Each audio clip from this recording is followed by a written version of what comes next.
yeah. Good afternoon, good late afternoon to you, YouTube. I think it's around 5:30 in the afternoon. 5:44. I was a little bit off. All right. As you can tell, I'm coming to you from the workbench with the mood lighting on. You know, I do that once in a while, just to be different. Yesterday was the first of the month.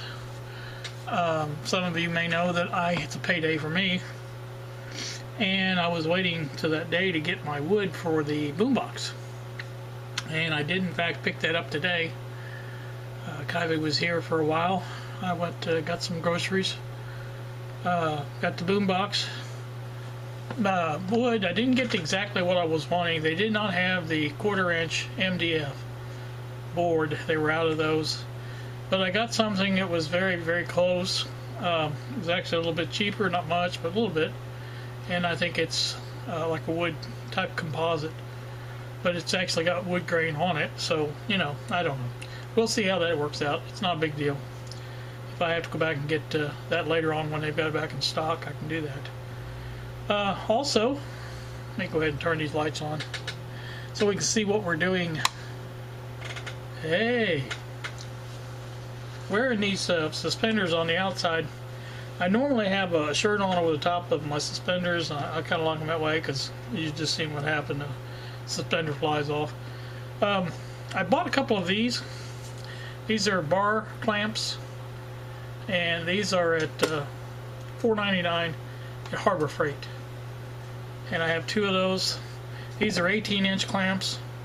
That should be enough to get the job done on the boombox, because that's going to be a 13-inch span on the places where it will need clamping, and those two will work fine on that. Now, I did not get, I don't know if you guys can see, I got the twist kind.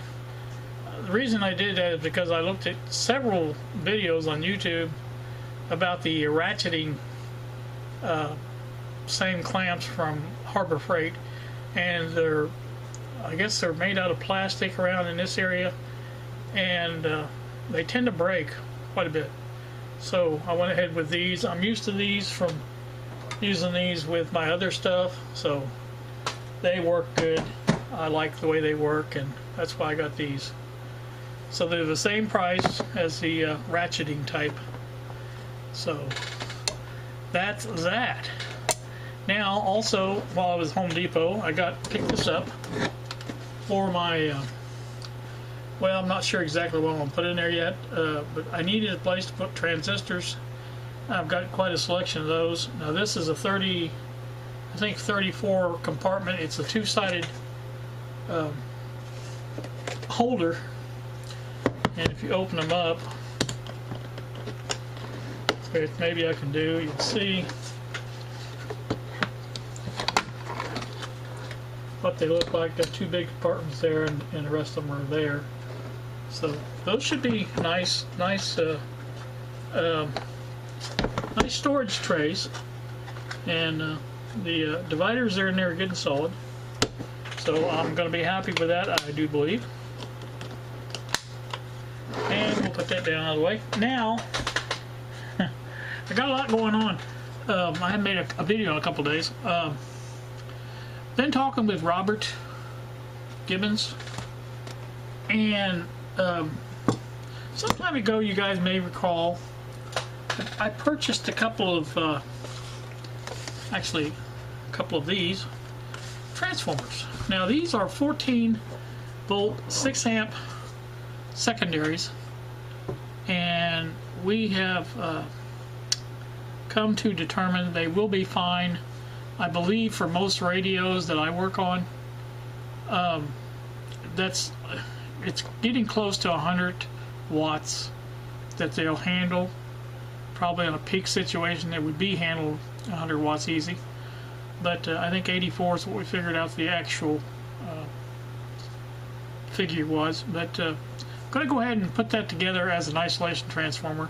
I've had these for a while and really have no other plans for them.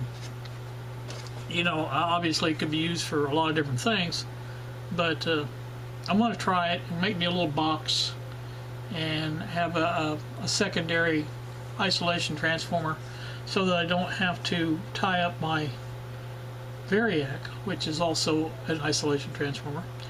And I got to looking while I was doing this. We were talking about this, and I was going back to reference the video I did on these when I first got them. And I was so proud of myself to display the fact that they were isolated.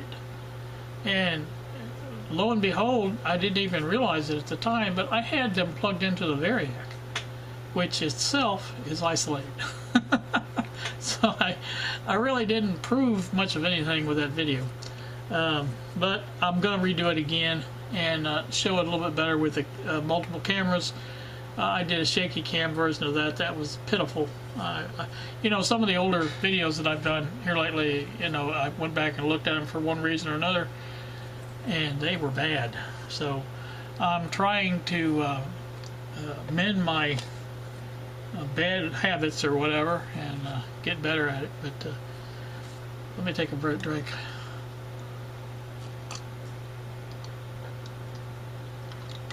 Yes, that is iced tea. Oh yes, I love iced tea. Anyway, also, I'm going to flash the picture up of a recent acquisition on eBay. Now this particular radio, I'll just talk over the picture if you don't mind.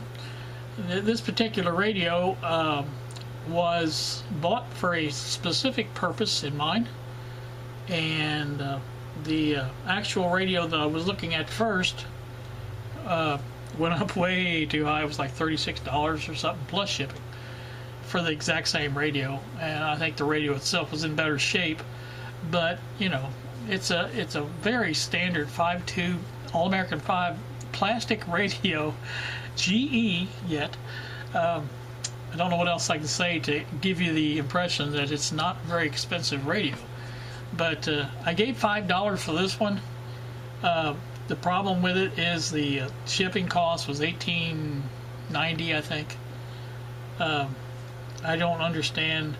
You know, I looked at several of those. Some people were asking $8 for shipping, and some were asking 18 something for shipping. So I don't know. Anyway, it is on its way here, and I have a specific purpose in mind for that. Down in the description you will find a link to a video by Ham that where he takes a Zenith radio, a very similar circuitry, and makes a AM transmitter out of it. And that's one of the reasons I bought this, and I just wanted to do it for that reason. This radio doesn't mean a thing to me as far as anything else. I mean, you know, it's not going to be used for a radio because I've got radios coming out the yin-yang. But that's what its purpose is, and I'm going to flash up a schematic that shows first the Zenith that I can't remember the guy's name did. I think his name was Bob. I'm not really sure, but I think I'm flash that picture of that schematic up first and how he altered it to make the transmitter. And next I'm going to flash up the video or the image of the GE radio that I just bought and show you my plans. And I'm going to admit right here that Bob Givens had a hand in one of the mistakes I made. I had for the converter, mixer, whatever you want to call it, on I think pin 6, I think is what it was. I had the cut in the wrong position, and he straightened me out on that. And so this is the version that I will be using once the radio gets here. And so that's another thing we're doing now. I got a runny nose for some reason. Another drink.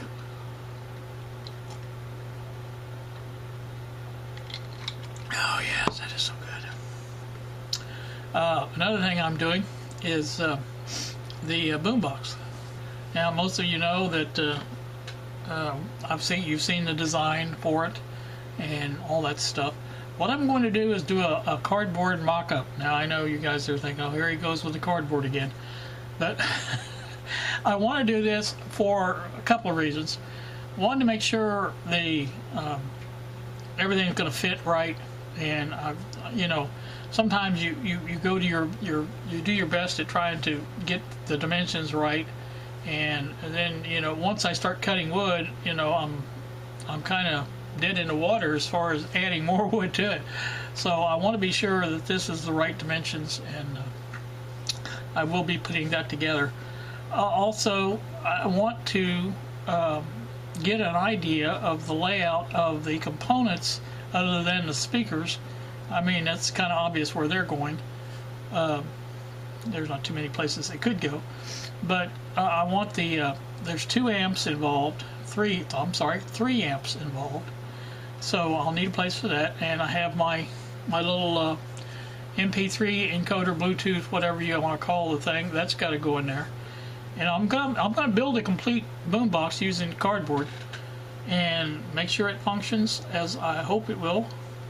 And to that end, I think, I don't know if I mentioned this or not, but I have the inductors and the capacitors for the 2 speaker systems on the end, the mid-range woofer and the tweeters.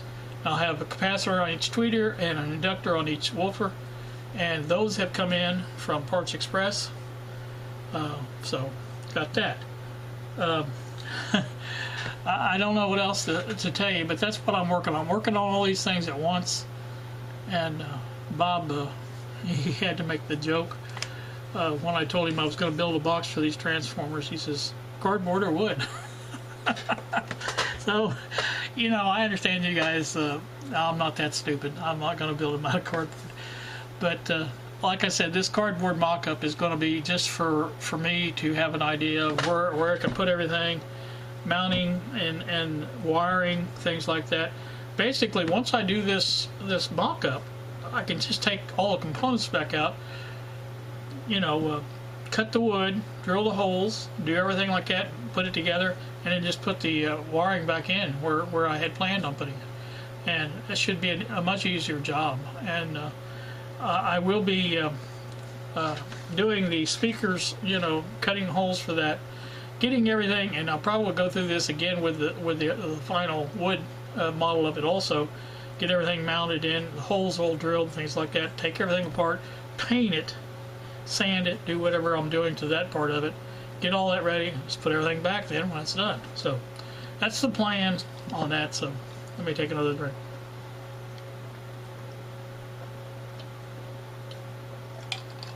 Oh yes, that tea is so good. I have started using less sugar in my tea. It's not sweet tea by any means. I take basically for a gallon pitcher, 1/3 of a cup of sugar, and that takes just enough of the edge off of the black, you know, no sugar tea, and gives it just a little bit of a sweet taste. Not much, just a little, but it makes it perfect. It's a nice tea. But anyway, I've done that for my blood sugar. I think you guys may recall that I went to the doctor and my sugar numbers was up a little bit, and I got to thinking about it. You know, the only thing that's really changed is I drink a lot more tea than I used to, and we were putting 2 of those 1/3 cup, in other words 2/3 of a cup, I guess is what it would be, in each pitcher, which, you know, to my taste it was perfect. I mean, as far as being sweet enough. Of course, Kylie and Billy, I don't think they didn't like it that much, but yeah, what can I say? But anyway, on this, I went to that. I think it's much better. So anywho, that's that. I think I have covered everything. I know you guys can't see it, but over here is I'm going to take you off the stand here a second. I did do that also the other day. And so all my twiddle sticks are mounted now up out of the way. I'm trying to do little bits at a time, and I have got this here. I haven't, you guys that probably thinking, oh, he's jumped off to another project, but this is the Motorola circuit board, and I've got this glued on with contact cement. That was that foil strip, and I'm going to do the same thing for the circuit traces that have come loose. There's one right there. but I will be doing the same thing. So I am working on this, and I haven't given up on it. And I was going to use this for the AM transmitter originally, but then it's a little nicer radio, so I kind of thought we'd stay with the actual making a radio out of it. So like I say, I have plenty of radios. Now you got a good idea of what I'm up to and what I'm doing. So I don't know if I'll get any of this done today, but I have started the process, and that's probably the hardest part sometimes, is getting started. So you guys have a great evening. Thank you so much for watching, and we will see ya.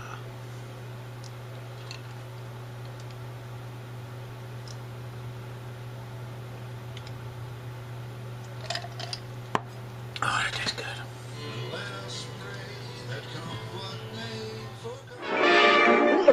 That's all, folks.